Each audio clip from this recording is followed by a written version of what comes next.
करता निमंत्रित केलेले आहे आणि मी तुम्हाला सर्वांना सर्वप्रथम शुभेच्छा देतो। आणि आज या ठिकाणी तुमचा प्रकल्प मी गेली 11 वर्ष पाहतोय। 10.5 वर्ष मी आमदार म्हणून या विभागामध्ये काम करत असताना मी हा प्रकल्प गेली 10.5 वर्ष माझ्या डोळ्यांनी पाहतोय। आता तुम्ही मला निमंत्रित केलंच आहे, सर्वप्रथम तुम्हाला प्रश्न विचारतो की मी खरं बोलू ना? मी इकडे कोणाची बाजू घ्यायला आलेलो नाहीये, मी तुमची बाजू मांडण्यासाठी आलेलो आहे। आणि त्यामुळे खरं बोललेलं आवडत नसतं, खरं हे नेहमी तिखट असतं। आणि म्हणून तुमची सर्वप्रथम पहिल्यांदा क्षमा मागतो ज्यांना वाईट वाटेल त्यांची, आणि खरं बोलतो। कारण तुम्ही मला जर विश्वास टाकून निवडून दिलेला आहे तर तुमचं हित पाहणं हे माझं परम कर्तव्य आहे। आणि जसं तुम्ही म्हणालात की कोणी बेघर होता कामा नये, म्हणूनच तर मी आलोय ना। आणि त्यामुळे जसं कोर्टामध्ये म्हणतात ना, मी जे बोलेन ते खरं बोलेन, खऱ्याशिवाय दुसरं काहीच बोलणार नाही, मी नेहमीच खरं बोलत असतो। आणि त्यामुळे मी सुरुवात करतो। तुम्ही यांना काही प्रश्न विचारले नाहीत, मी आता जे प्रश्न विचारीन ना ते पुढच्या 2 मीटिंगला येणारच नाही। आणि त्यामुळे 2007 पासून हा प्रकल्प आहे, बरोबर? चुकत असेल तर मला तुम्ही करेक्ट करा। आणि मी 2014 पासून हा प्रकल्प बघतो। त्याच्या आधी सरिताशी चर्चा होत असताना अधून मधून पण मी कधी लक्ष घातलं नाही। मग 14 मध्ये आमदार झालो, 14 ते 18 ह्या कालावधीमध्ये पहिल्या 4 वर्षात मी कधीच कुठल्या म्हणजे संपूर्ण विधानसभेतल्या कुठल्याच एसआरए प्रकल्पाकडे लक्ष दिलं नाही। म्हटलं आपलं एसआरए बिसआरए बिल्डर आपल्याला त्या फंदात पडायचं नाही। परंतु 2018 मध्ये जेव्हा देवेंद्र फडणवीस महाराष्ट्राचे मुख्यमंत्री होते, आजही आहेत तेव्हाही होते, आणि त्यांनी महाराष्ट्राच्या विधानसभेमध्ये एक कायदा आणला। आणि त्या कायद्यानुसार 2011 पर्यंत जेवढ्या लोकांची घरं किंवा स्ट्रक्चर आहेत त्या सर्वांना एसआरए मध्ये प्रधानमंत्री आवास योजनेच्या अंतर्गत घरं देण्याचा कायदा हा विधानसभेत मंजूर केला। आणि मग तो कायदा मंजूर केल्याच्या नंतर मला असं वाटलं की याचा फायदा आपल्या विधानसभेतल्या मतदारसंघातील झोपडपट्टी धारकांपर्यंत पोहोचला पाहिजे। आणि मला आठवतंय की मी थेट नागपूरहून आलो आणि लँड झालो विमानाने आणि डायरेक्ट नेहरू नगरला गेलो। 2018 डिसेंबरची गोष्ट सांगतो तुम्हाला। नेहरू नगर ही आपल्या विधानसभा मतदारसंघातली कदाचित सर्वात मोठी झोपडपट्टी आहे। एअरपोर्ट अथॉरिटी ऑफ इंडियाच्या जमिनीवरती झोपडपट्टी आहे। तिथे मी गेलो, तिथे लोकांना साथ घातली, त्यांना सांगितलं इथे अनेक राजकीय पक्ष आहेत, एकमेकांचे हेवे द्यावे आहेत, ते सगळं बाजूला सोडा, मी महाराष्ट्राच्या सरकारला तुमच्या दरवाज्यावरती घेऊन येईल, दरवाजा बंद करू नका। आणि मी तुम्हाला सांगतो की तो डिसेंबर 2018, जानेवारीमध्ये पत्र दिलं, फेब्रुवारी सर्वे चालू झाला, आणि मे महिन्यापर्यंत नेहरू नगरच्या 6200 घरांचा बायोमेट्रिक सर्वे मी पूर्ण केला। तुमच्याकडे तर सर्वेच नाही झालाय। तुम्हाला नेहरू नगरची कहाणी सांगण्याचा कारण हे, पहिलं काय असतं, सर्वे बिल्डर करत नसतो, सर्वे सरकार करत असतं, डेप्युटी कलेक्टर सर्वे करत असतं। बायोमेट्रिक सर्वे मध्ये सरकार त्या ठिकाणी येतं, घरावर नंबर टाकतात, घरामध्ये जातात, बायोमेट्रिक घेतात, कागद घेतात, ते कागद घेऊन जातात, ते तपासतात, ड्राफ्ट ॲनेक्चर 2 लावतात, म्हणजे ड्राफ्ट परिशिष्ट 2 लावतात, कोण पात्र कोण अपात्र कोण अनिर्णित, त्याच्यावरती तुम्हाला सजेशन ऑब्जेक्शन घेण्याची संधी असते। ते सजेशन ऑब्जेक्शन झाल्यानंतर अतिरिक्त कागदपत्र दिल्याच्या नंतर फायनल ॲनेक्चर 2 लावतात, म्हणजे फायनल ॲनेक्चर 2 एवढी घरं आहेत, एवढी पात्र आहेत, एवढी अपात्र आहेत। दिस इज फर्स्ट स्टेप। तुम्ही फर्स्ट स्टेपच नाही गेली अजूनपर्यंत, ती आत्ता गेली। आणि मी तुमच्या माहिती करता सांगतो, ती आत्ता जे झालं ना, ते 23 एप्रिल 2025 ला मी पत्र दिलं, हे लोक मला भेटायला आले होते तेव्हा, त्याच्यानंतर तुमच्याकडे बायोमेट्रिक सर्वे झाला। मी पहिलं लेट मी क्लिअर दिस, समजलं का? बायोमेट्रिक सर्वे कधी झाला तुमचा? आता झाला ना, मे मध्ये आले होते। हे लोक माझ्याकडे आले होते एप्रिल 14 बाबासाहेब आंबेडकर जयंतीच्या दिवशी संध्याकाळी. तिथे चर्चा झाली. तिथे त्यांनी मला त्यांच्याकडे असलेले कागदपत्र, फॅक्स, अमुक तमुक हे सगळे दाखवले. मी म्हटलं मग तो राजेश कुठे गेला? राजेश SRA मध्ये जातो, त्याच्याकडे ती माहिती दिली. त्याला सांगितलं तुझा माहिती घे. अरे म्हटलं सर्वेच नाही झाला ना अजून. ऍक्विजिशन झालं पण सर्वेच नाही झाला. पहिला सर्वे असतो, पहिला हाऊस नंबरिंग, बायोमेट्रिक सर्वे, परिशिष्ट 2, त्याच्यानंतर स्लम डिक्लेअरच्या नंतर लँड एक्विजिशन. मी चुकत असेल तर मला करेक्ट करा गुलेजी. बरोबर सांगतोय ना वकील आहात तुम्ही? हा. त्यामुळे काय पहिलं काय घराचा सर्वे, परिशिष्ट 2, मग 3C म्हणजे स्लम डिक्लेअरच्या नंतर लँड एक्विजिशन. आपण लँड एक्विजिशन पहिली केली, त्याच्यात पण प्रॉब्लेम झालेला नाही. तर त्यामुळे हे सगळं मी सांगतोय. तर त्यामुळे आता जो तुमचा सर्वे झाला ना, तो मी पत्र दिलं म्हणून पहिला झाला सर्वे, पहिला मुद्दा. दुसरा मुद्दा, ते महानगरपालिकेचे अधिकारी त्या दिवशी आले होते रस्ता बघायला. बरोबर आहे. आता मी तुमच्या विकासकांना अधून मधून फोन करत असतो. हे लोक माझ्याकडे येतात, कधीतरी सरिता येते, मी ती रोजच येते ऑफिसला. पण ह्या विषय घेऊन 60 महिन्यातनं एकदा ती आठवण करत असते. मग मी कधीतरी 60 महिन्यातनं एकदा, वर्षभरातनं एकदा यांना फोन करत असतो. मग ते मला काही ना काही कारण सांगतात. मग एकदा त्यांनी मला असं कारण सांगितलं की रस्ते का प्रॉब्लेम आहे. बरोबर, आपने मेरे को बोला. मग मी ताबडतोब म्हणलं रस्ते का प्रॉब्लेम आहे. मी समीरला पाठवलं BMC मध्ये. मग समीर BMC गेला, अधिकाऱ्यांना सांगितलं यांचं काय रस्त्या बिस्त्याचा आरेल फिरेल जे काय असेल ते लवकरात लवकर रस्ता काढायचा आहे, म्हणजे ऑन पेपर काढायचा आहे. फिजिकली काय महानगरपालिका रस्ता काढणार नाही तिकडे, कारण एवढ्या लोकांना घरं देणं कॉर्पोरेशनला पॉसिबलच नाही. ती घरं ही SRA स्कीमच्या माध्यमातूनच दिली जातील. परंतु त्या ठिकाणी 18.30 मीटरचा DP रोड आहे.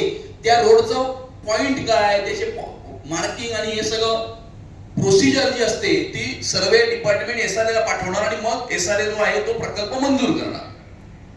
हा प्रोसेसचा भाग आहे.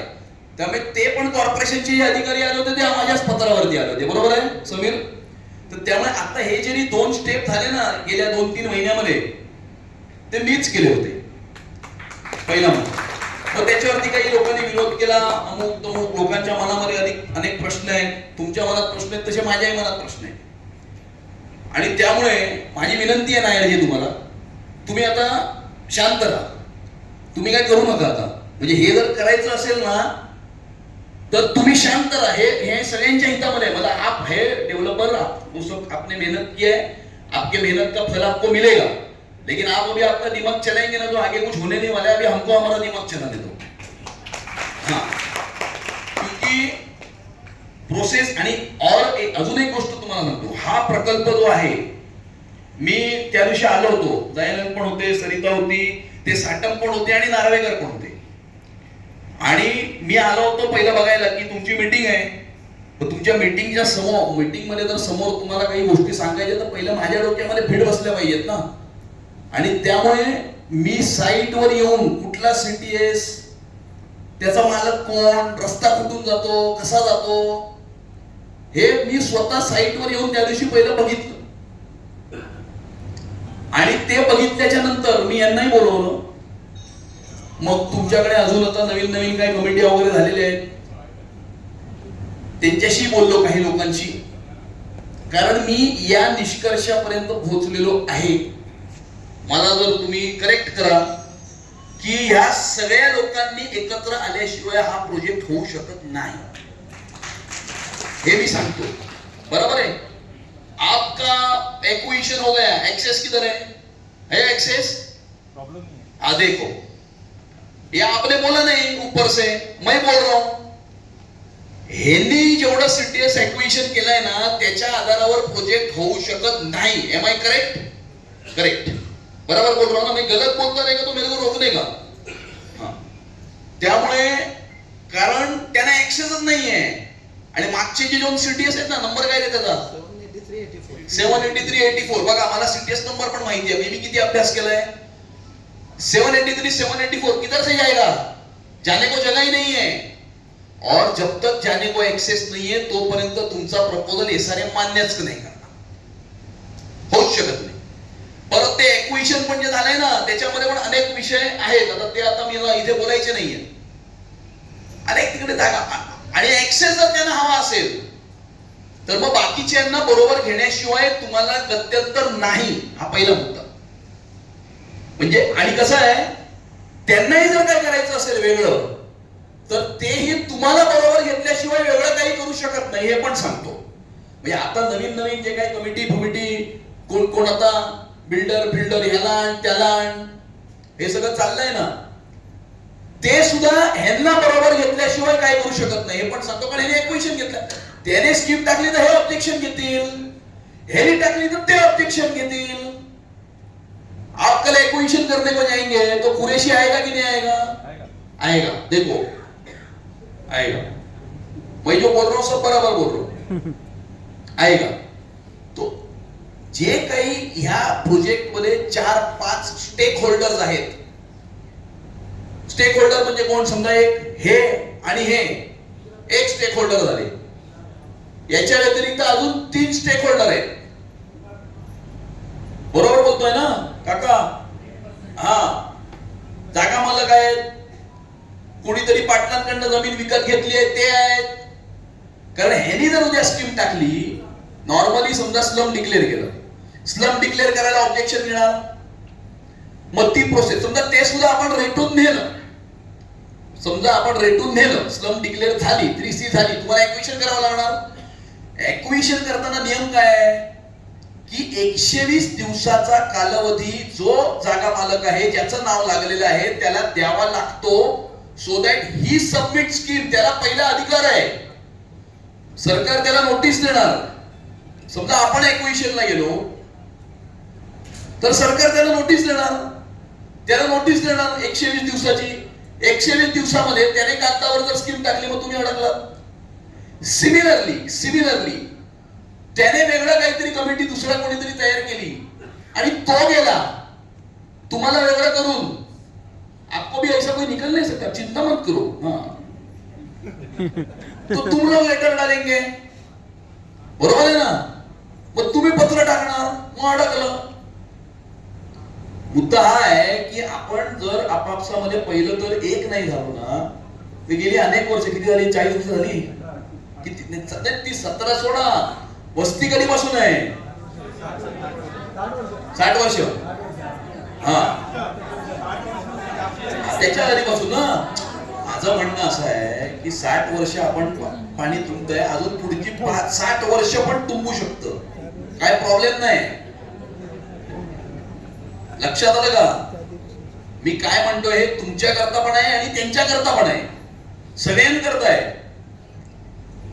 त्यामुळे जागा मालकाला ही जर काही फायदा करून घ्यायचा असेल तर काय बनणार, तर फायदा होणार ना. काय बनणारच नाही तर फायदा कुठून होणार?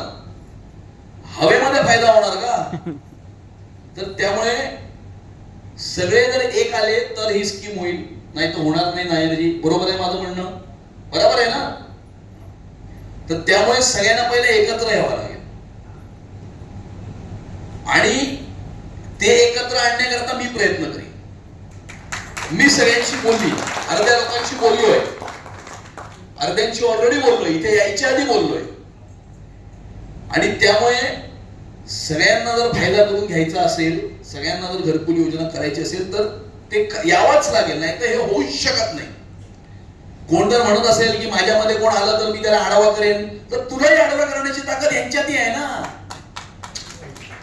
बरोबर आहे की नाही? असं कोण कोणाला आढावा नाही करू शकत.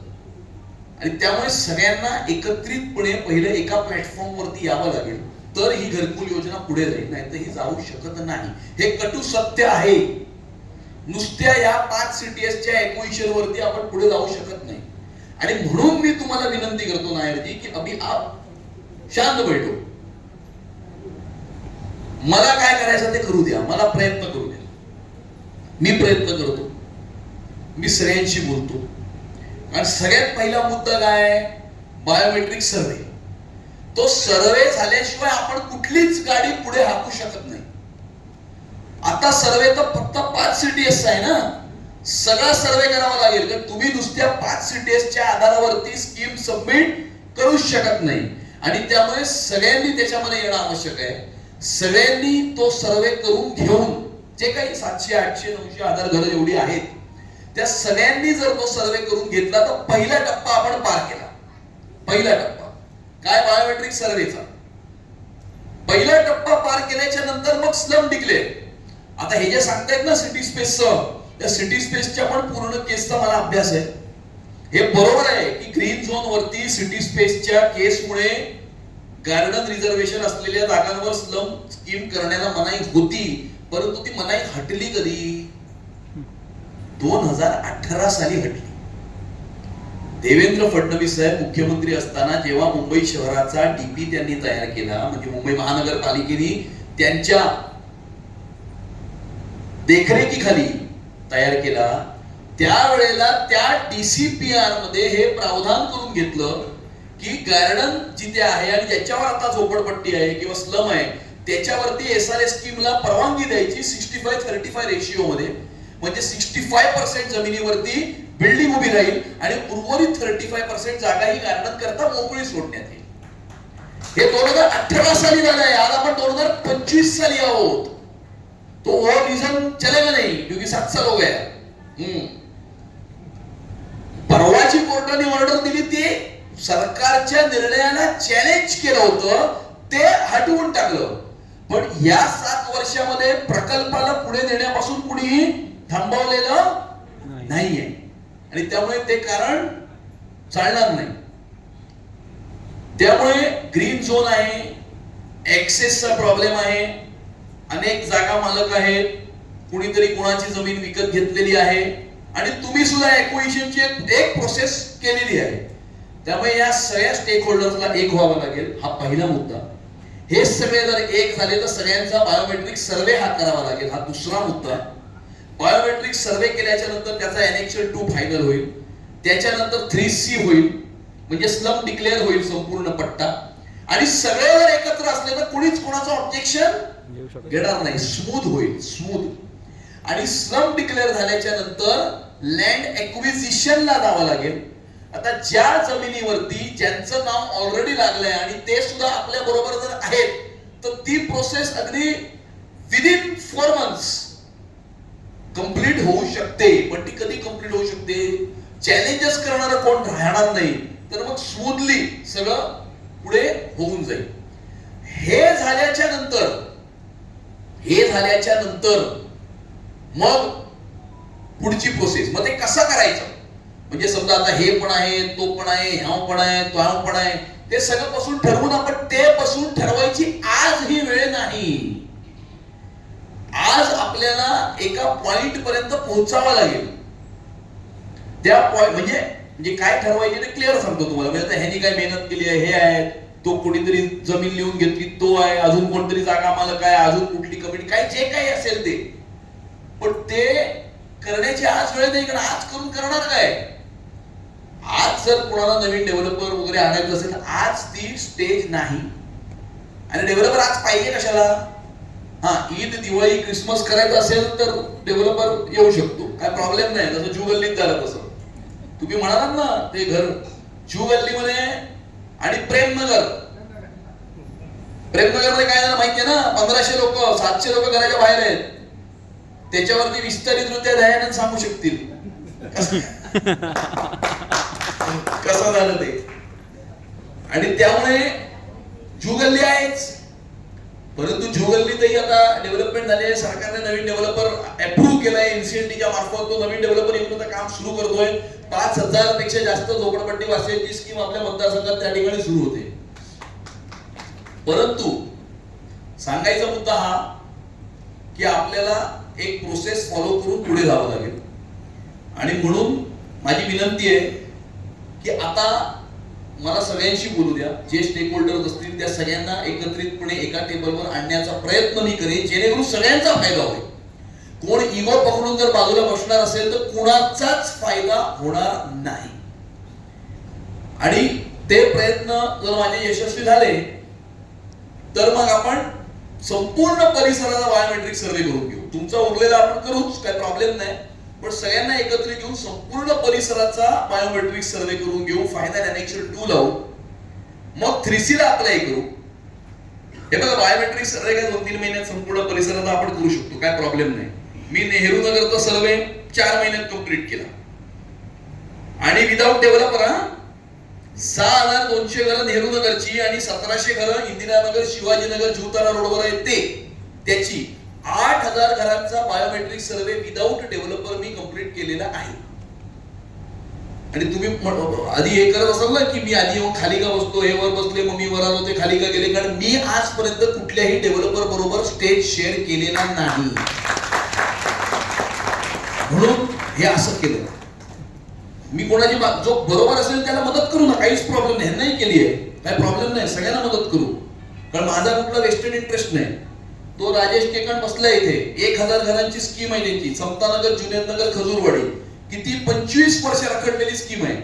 त्या स्कीम मध्ये जर एनेक्शन 2 कॅन्सल करून टाकला आपण, विधानसभेमध्ये आवाज उचलून नवीन बायोमेट्रिक सर्वे केला, नवीन एनेक्शन 2 तयार केलं. आता त्यांची 3C ची प्रोसेस चालू आहे, ती सुद्धा 100% गार्डनच्या जमिनीवर असलेली 3 एकरची झोपडपट्टी आहे. आणि आता आपण त्या स्कीम मध्ये गेली 5 वर्ष काम करून एनेक्शन 2 कॅन्सल केलं, बायोमेट्रिक सर्वे केला, एनेक्शन 2 आता लावतोय, हे एवढं सगळं केलं आणि अजूनही त्या ठिकाणी डेव्हलपर नाही, डेव्हलपर नाही. आणि का आणला नाही मुद्दामून डेव्हलपर ते त्याला माहिती आहे, कारण ज्या वेळेला डेव्हलपर येतो मग वेस्टेड इंटरेस्ट सुरू होतात, मग लोकांच्या नको नको त्या अपेक्षा सुरू होतात, मग त्याला त्याची गळचेपी करायची, त्याच्याकडनं काहीतरी अमुक आपल्याला पाहिजेच नाही ना, कारण आज डेव्हलपरची आवश्यकता नाही, ह्यांच्या पट्ट्यात हे आहेत, बाकी दुसरीकडे आवश्यकता आहे का? समजा ते तुम्ही जसा प्रश्न विचारला तसा की त्यांची अख्खी स्कीम करायची कॅपॅसिटी नसेल कदाचित, समजा आपण आणू ना इन्व्हेस्टर कोणतरी, तो त्यांच्याशी टायअप करेल, त्याला मार्ग आहेत, वेगवेगळे मार्ग आहेत ते करायला, बरोबर आहे. परंतु आज अजूनपर्यंत ती स्टेप आलेली नाही. ती जेव्हा स्टेप येईल तेव्हा करू ना, जेव्हा ब्रिज येईल तेव्हा क्रॉस करू, अजून ब्रिज आलेला नाहीये. आणि त्यामुळे आज ती स्टेज नाही.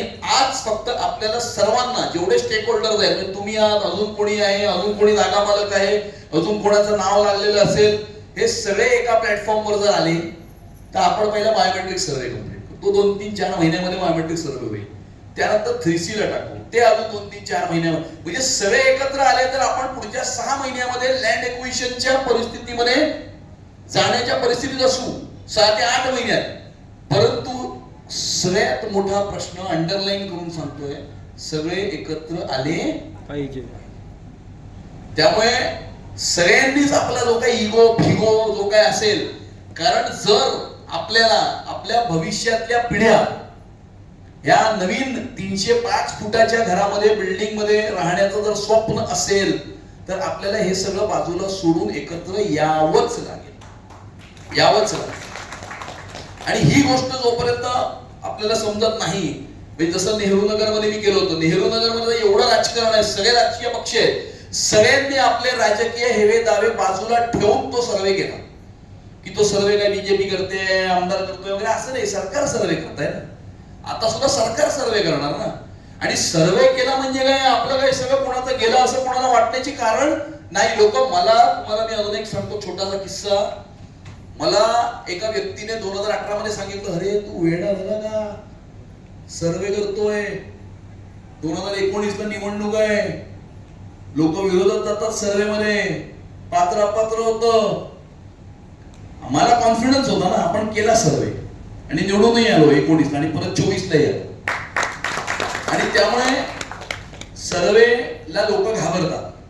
पण आता घाबरायचं कारण नाही ना, कारण आदरणीय देवेंद्र फडणवीस साहेबांनी 2011 चा नियम आणलाय ना, त्यामुळे सगळेच पात्र होणार आहेत, सगळेच होणार आहेत पात्र. त्यामुळे पात्रता अपात्रतेचं चिंता करण्याची, आधी सर्वेला का घाबरायची, अपात्र होणार म्हणून सर्वेला घाबरायचे, बेघर होणार म्हणून सर्वेला, आता सर्वेला घाबरायची आवश्यकता नाही. 2011 पर्यंत ज्यांचे पेपर आहेत ते सगळे पात्र होते. 11 पर्यंत, 2000 ते 2011 हे सशुल्क होतील. आणि तुम्ही प्रश्न विचारतात पहिल्या मजल्याचा, आज पहिल्या मजल्याचं घर देण्याचं एसआरए मध्ये कोणतंही प्रावधान नाही. परंतु सरकारच्या स्तरावरती हे प्रयत्न जरूर सुरू आहेत की पहिल्या मजल्याच्या लोकांना सशुल्क पात्र करून त्यांनाही त्या स्कीम मध्ये समाविष्ट करून घेण्याचे प्रयत्न सुरू आहेत. परंतु ते सगळी त्याची वायबिलिटी, त्याची फिजिबिलिटी, ते बसणार नाही बसणार, एवढी घरं देऊ शकतो का नाही देऊ शकतो का, प्रोजेक्टची वायबिलिटी बसणार की नाही, हे सगळं तपासावं लागेल. त्या तपासाच्या अंती सरकार जो असेल तो योग्य निर्णय योग्य वेळेला घेईल. परंतु आज आपण त्या गोष्टीबद्दल काही चर्चा करू नये. 2011 पर्यंत ग्राउंड फ्लोअरची जेवढी घरं असतील ती घरं ती सगळी पात्र होतील आणि त्यामुळे सर्वेला कुणालाही घाबरायची गरज नाही. समजा दुसऱ्या कोणाचा दुसरा काही डेव्हलपर जरी दुसऱ्या पट्ट्यात आणायचा जरी असेल तरी त्याला सर्वे तर करावाच लागेल ना. हे मी याच्यासाठी इकडनं बोलतोय कारण हे जाईल ना बाहेर सगळ्यांपर्यंत, रेकॉर्डिंग चालू आहे. हा, आणि त्यामुळे कुणालाही घाबरायची, म्हणजे मी बोलतोय जरूर तुमच्या स्टेजवरनं, पण बोलतोय सगळ्यांसाठी, सगळेच. आणि त्यामुळे त्यांनाही सर्वे करावाच लागेल आणि बायोमेट्रिक शिवाय गत्यंतर नाही. हे माझी विनंती राहील की आपण सर्वांनी एकत्रित येऊन बायोमेट्रिक सर्वे पहिला कंप्लीट करावा, त्याच्यानंतर 3C ला जावं आणि त्याच्यानंतर जेव्हा लँड एक्विजिशनला जाऊ त्यावेळेला आपण चर्चा करू ना, कोणाचं काय करायचं, कसं करायचं, यांचं काय त्यांचं काय, अजून कोणाचं काय, असं मला वाटतं. तर मला असं वाटतं की मी सत्य परिस्थिती जी आहे ती जेवढ्या कमी शब्दात असेल तेवढ्या कमी शब्दामध्ये कमी वेळेमध्ये तुमच्यासमोर मांडलेली आहे. कुणाला वाईट वाटलं असेल तर मला क्षमा करा, परंतु जे खरं आहे ते सांगितलंय. आणि त्यामुळे कारण खरं सांगणं याच्याकरताच मी आलोय ना इथे. तुमचे इंटरेस्ट जे आहेत ते प्रोटेक्ट झाले पाहिजेत आणि इंटरेस्ट प्रोटेक्ट झाल्याच्या नंतर खरं काय ते तुम्हाला कळलं पाहिजे. नाही तर काय अनेक लोक संभ्रमामध्ये असतात. काही लोकांना वाटतं की सर्वे होणार म्हणजे घर जाणार, अभी हमको निकाल लेंगे. काही लोकांना त्या दिवशी वाटलं बीएमसी रोड काढणार म्हणजे आता घर तोडणार. अरे बाबा, बीएमसी तो रस्ता काढूच शकत नाही. तो रस्ता तेव्हाच निघेल ज्या वेळेला तिकडे एसआरएस स्कीम होईल. एसआरएस स्कीम झाल्याशिवाय 18.3 मीटरचा तो डीपी रोड होऊच शकत नाही. त्यामुळे कुणाला त्या रस्त्याच्या सर्वेलाही घाबरण्याची आवश्यकता नाही. ते फक्त मेजर करायला येत आहेत की हा पॉइंट इथपासून तिथपर्यंत कन्फर्म करायला येतात. ते आपलं पत्र एडीपी सर्वेला पाठवून देतील, एडीपी सर्वे एसआरला पत्र पाठवून देईल, म्हणजे आपलं काम झालं. तेवढाच मुद्दा आहे त्याचा रोडच्या सर्वेचा. आणि तुमच्या पट्ट्यात बायोमेट्रिक होत आहे, चांगली गोष्ट आहे, उरलेल्यांचा करून घ्या, इतरांनीही ते करून घ्यावं अशी माझी विनंती राहील. आणि सगळे जर एकत्रितपणे आले तर सगळ्यांना काहीतरी थोडं फायदा होईल. भांडत राहिलं तर कोणाला काहीच होणार नाही. अजून पुढची 60 वर्ष पाण्यात वस्ती पावसात तुंबेल. बरोबर आहे ना, हसण्याचं नाही पण ही फॅक्ट आहे ना. मला सांगतात ना लोक की दरवर्षी आम्हाला त्रास सहन करावा लागतो, किती वर्ष आपण असं राहणार.